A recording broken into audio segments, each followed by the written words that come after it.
Welcome back to the Smut Diaries podcast. I'm Marie. I'm coming to you from Australia. And I'm Diana, coming to you from the US.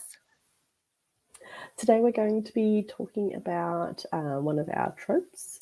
The one that was voted the highest was the enemies to lovers. And by quite a bit. Yes, it was like very much out there. Yeah, everybody seems to love this trope. Mm-hmm.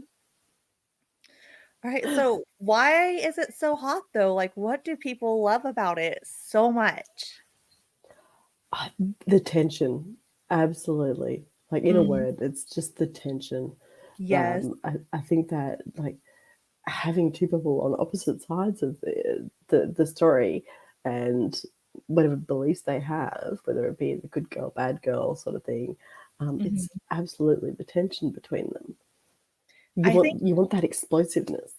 Yeah, and I think the forbiddenness adds that extra, like really racks that tension up because it's like, oh, I hate him, he's my enemy, but he's so freaking hot. Look at those abs. Absolutely. Like it could be anything from office rivals to different mafia people. It's like there is such big, broad options. Yeah. The whole "I hate you, you bully me," things like that, and yeah, really, bullying got really popular there for a bit, and I think that's definitely an enemies to lovers. And I think it's like the whole being against one another is always that slow build up of tension between the two characters to leading to that explosiveness. Like obviously there is enemies that are going to stay enemies, but yeah, every time you see the whole male and female on opposite sides of things, you're gonna get that whole will they, won't they? yeah, and It's even the though will. you kinda know that they will, but still, it's like It's the lead up. yes, so much, It's and the a lot slow of build generally. yeah, I was just gonna say that a lot of the enemy to lovers romances are the slow burn. Obviously, you have the ones that's gonna happen quick, but usually the slow burns are the just seem to hit the hardest because there is that slow buildup, and you get to see the characters changing and going from such animosity towards each other to being, well, they're not that bad, and then, well, they're kind of making sense, then be like, hell yeah, I'm gonna rock your world. Like, get Yeah. over here. It's us against the world now. Yeah, and like obviously a lot of the time there is that whole there's a reason behind he's the way he is or she's the way she is. Mhm. That whole revelation of their reasoning. There is a lot of books out there obviously that do take it like do really well with this particular trope. Mhm. It's like the Gentleman series by Kate King and Jessup Wild, for instance, or Yes. the Boys of Briar Hall. Um, what other ones is there? There's so Um, many. shoot. I think Ruth Crooked was the Voice of the Paradise. Zodiac by Caroline Yeah, Peckham and Susan Valenti. I'll have to yeah. double check that, make sure that's accurate or else. Havoc. Havoc's a good one as well. Yes. Got a little list over here. But yeah, like all the enemies to lovers, opposite sides of the line, basically. That Mhm. it's yeah, like as I mentioned before, it's like that whole good girl, bad girl thing. Yeah. It has that as you said, forbidden nature about it. It's like they shouldn't be together. They shouldn't want each other. Classic It's Romeo and Romeo and Juliet. Juliet. Yep, It's, and I mean, it right comes to there, us all. Yeah, that that's a classic absolutely for a started. reason. Yeah, whole forbidden nature, opposite sides of the train tracks, all that sort of stuff. Mhm. And two rival families. Yeah. Um, yeah, like that's obviously led to a lot of the two rival mafia families and things like that because it William Shakespeare like started the whole thing. I know. Well, I'm sure it was drowned before William Shakespeare, but still. Hey, he brought it mainstream. Definitely born and raised dream. Yeah, the Romeo and Juliet sacrificing the big, like the ultimate love Mhm. that isn't meant to be. Yeah. Well, and Mm, then you usually will get some fantastic character arcs in it. Because, they're so set in their ways that that's why they're enemies, but then they start seeing why the other person isn't so bad. Like, oh, just like You've Got Mail. Have you seen that one with Meg Ryan and Tom Hanks? yes, That yes. was one of my mom's absolute favorite movies while I was growing up. So we watched it a lot. And that was, two bookstores. Of course, it was like the ultimate, book nerd Emily, enemies to lovers rival right there. But then you got to see them. At first, you thought he was evil, because like he's just a big bad bookstore and she's all sweet and independent and stuff. And then you see his side and you're like, oh, well, he's not as bad as he seems. And he starts seeing her side and she's like, or he says she's not as bad as she seems, and they end up falling in love, obviously. And but you just get so much to it. Mm, yeah. And also, like, it gives, obviously, in the writing world, gives branches out to all the other genres like PNR, fantasy, all that sort of stuff, Mhm. witches and vampires, and like all the different things that can create an enemy between them, the Yeah. different settings, that then, like, you're almost towards the end of it barracking for them to be together, Yeah, going, you're like, "Just uh, stop being stupid and realize that you're meant to be." absolutely. But I think also, like, it does sometimes lead into the miscommunication trope. Um, Very much so. yeah, there's often they often go hand in hand, where you've got the enemies that are then like trying to be together, but um, then something happens and they're like, "Well, you are my enemy. I knew all along. You were going to screw me over. You were always going to be my enemy." But it's not the case. So Mhm. really, like, it's, yeah, they do go hand in hand quite a lot.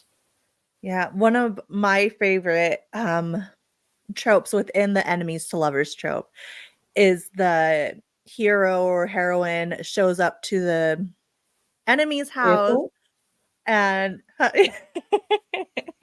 running to the airport. exactly. But then but no, a little darker, but shows up there, all beaten up and everything, and then you get the, "Who did this to you?"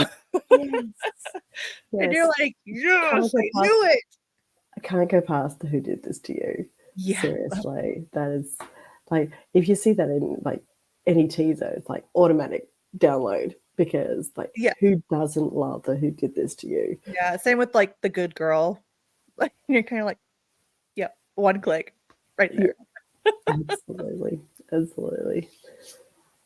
The other great thing about it is in regards to the character arcs is you get to see the characters, realizing their own faults and fixing themselves for themselves, not for their their love interest.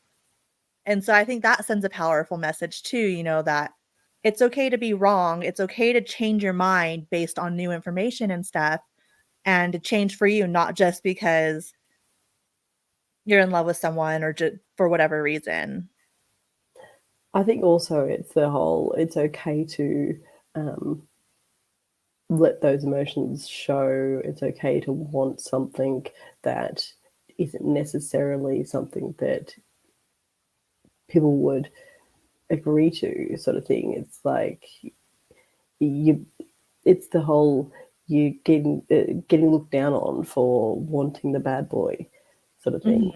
Mhm. It's the whole, you're allowed to actually feel for someone what you feel for them.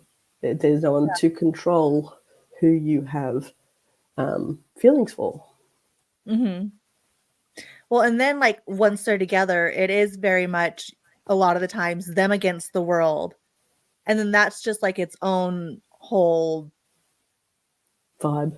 like, yeah, vibe, thank you, like unto itself, because yeah, they're finally together and they're working together to fix, whatever problem that they were fighting against. And then you end up having both sides fighting in, and they're trying to calm everyone down, very much again Romeo and Juliet. And Mm. hopefully no one's, killing themselves off. But Yes, no, we don't really like the self-sacrificing that, thing. that'd be a little We bit of a don't encourage that. downer. But one of the things, obviously, that sells that whole enemies to lovers trope is, like, obviously the degree of smut in it is going to, like, it's going to be good. It's going It's to going to be be hot. explosive. And it's going to Yes. be hot. Very much so. And it's usually Like, going to be kind of, you're not going to get the sweet. It's going to be very passionate, very raw, very much. You're going to get the hand necklaces thrown in. You're going to get the, slammed against the wall. You're going to get the clothes ripping. And you're just yes. going to get, as a reader, you're just going to get all the feels. Oh, absolutely, absolutely. And you're going to be so invested at that point. Like, you've read like 50 to 70% of this story going, I want these guys to be together because they're Uh-huh. like enemies and there's so much tension that you're going to be Yeah. so invested in when it actually finally explodes, and like it's like a volcano, it's like lava. Yeah. Or an edging session. Like, Absolutely, absolutely. It's like that whole, you've been edged for the whole book. you yeah. And just then you just just right want when them it's to going to get actually there, they do something stupid. And when it finally gets miscommunication. there. The miscommunication. Yes. Absolutely. Good example, like huge, massively good example is the Bonds That Tie series by Jay Bree. So everyone like hated Knox in that series. Like it's obviously this harem. It's PNR. It's one of my favorites. But like obviously you got the alpha holes. That's a big thing in enemies to lovers. Alpha holes. Like Yeah. North Draven is an alpha hole. He's controlling, but they get together like right at the start. But then you've got Knox, who is always so bully, enemy of the main female character, hated her, that sort of thing. That's like such a classic enemies to lovers trope right there. But then he, like, I don't want to give away spoilers, but like obviously that whole character has an arc and a Uh-huh. redemption towards the end, and it takes so many books to get there because it's a 6-book series, but you're so invested in that whole story and the whole enemies to lovers part of that when you get to that point where they're actually together, it's like, yes, it's like It's about damn time. explosive. That fucking damn time. Yeah. Yeah, it's that sort of thing. It's basically barracking for the two people who wouldn't normally be together. Mhm. That's one of the reasons I love Why Choose book, is because I love a good enemies to lover. I also want her to be like worshipped and loved like right from the start. And Yes. so there's I love when most of the group, is all lovey-dovey with her. Then you have that one who's just Well, yours standoffish.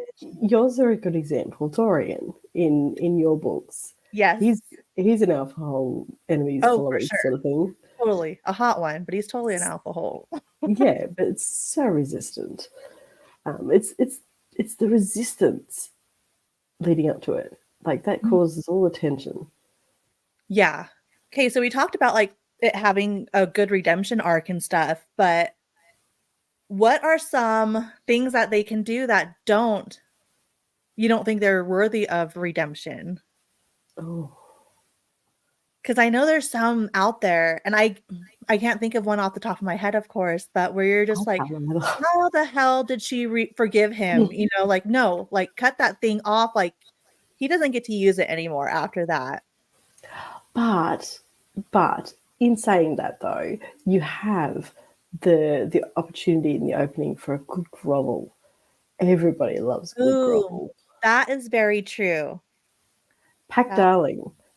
Pack Darling's a good example of the grovel. Like mhm. they're kind of enemies to lovers.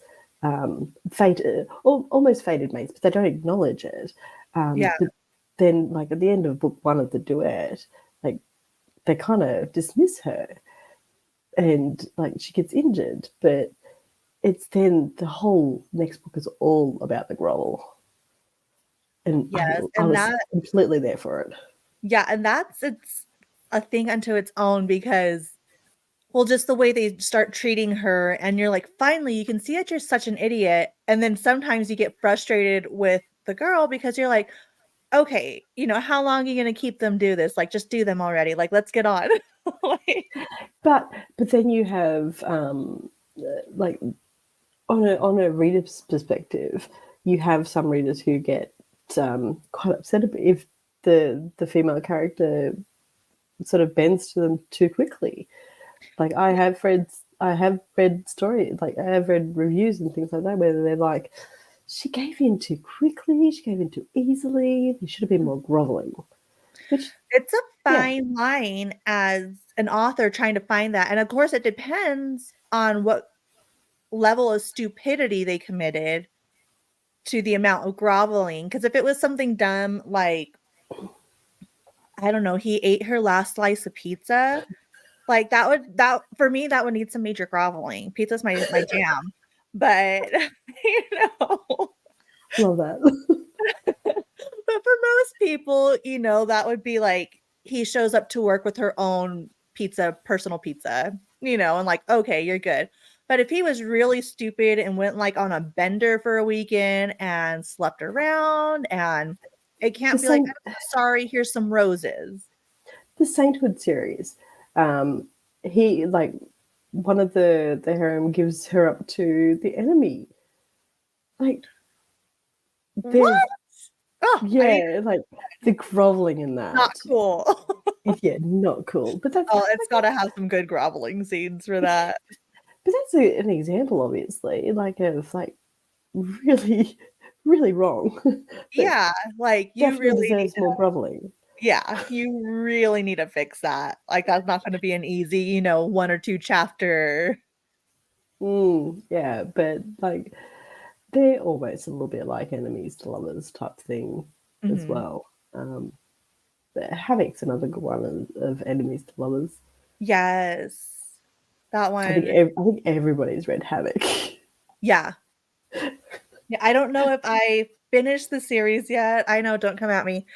Because I started reading it right when it came out, and then it's so hard because so many new books come out so often these days by so many amazing authors, and it's so hard to keep track of them. I would have sticky notes all over my room if I if I attempted that. Absolutely, yeah. But that one, like, they kind of hated each other, Oh, but big time. but behind the scenes, like what you don't know right at the start is that like the sacrifices and things like that that they Yeah, like the guys didn't hate her after all. it was It's for the not the greater good, but for her own good, kind yeah, of, exactly, exactly. It's and the twists that this sort of genre open up to. But in saying that, also you've also got enemies to lovers, which is quite popular now, which is like your law enforcement versus serial killers, mm, which obviously I capitalized a bit on with Hunt Me Darling. yep. Um, that's a massive enemies to lovers type Yes, scenario where you've got complete opposite sides of the law. Um, but it is also obviously taking on that whole good girl or good boy and bad girl, bad boy. yeah, yeah, which is very popular. Well, guys, thanks for joining us today and discussing enemies to lovers. We will see you next time. Thank you.